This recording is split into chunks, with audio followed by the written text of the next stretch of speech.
E não foi assim. Então, na realidade, o meu conhecimento sexual, o que era pegar, olhar, ver, é isso, é assim, é assim, enfim, foi realmente com o Pelé. Aí que depois, vocês viveram uma relação e tinha amor envolvido, né?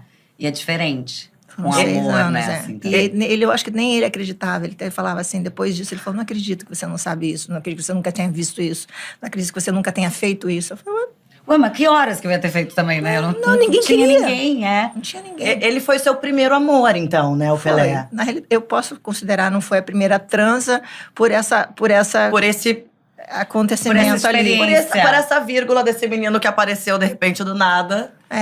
Mas realmente foi a primeira transa, porque eu transei realmente com um homem do jeito que deveria ser e tal. Foi com ele.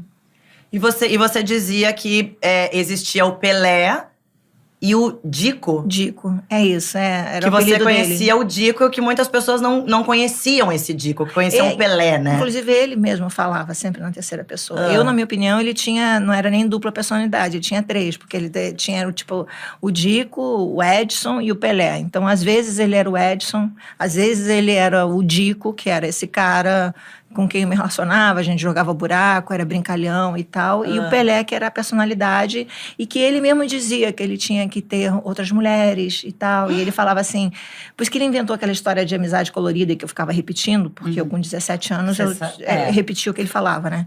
E aí era essa coisa, tipo assim, ele dizia, as mulheres ficam dando em cima do Pelé, ficam querendo ficar com o Pelé. Hoje, mas não se preocupa que na hora que o Pelé tava transando, eu tava pensando em você. Ele falava isso pra você? O machismo, né? Assim, e eu achava isso...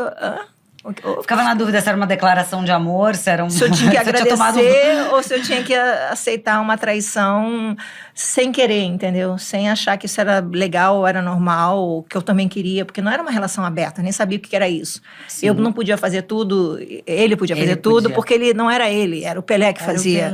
Então era um negócio muito doido na minha cabeça. Então, lembrando que foi minha primeira relação. Então, eu não sabia o que era uma outra relação e comparar, dizer, não, mas a outra era mais sadia, ou a minha outra relação era bacana, não era assim. Não tinha tido. Não teve um parâmetro, né? Do que seria o natural e não. E você foi ter esse entendimento quando? Obviamente, quando eu me separei dele, aí eu fiquei mais ou menos um ano e pouquinho sem me relacionar com ninguém. E eu conheci o Beco, o Ayrton. Eu amo os apelidos. Aí o Beco, aí que eu me descobri como mulher. Aí que eu realmente... Porque o Dico, o Pelé, ele me deixou com alguns traumas. E o Beco tentava me tirar esses traumas.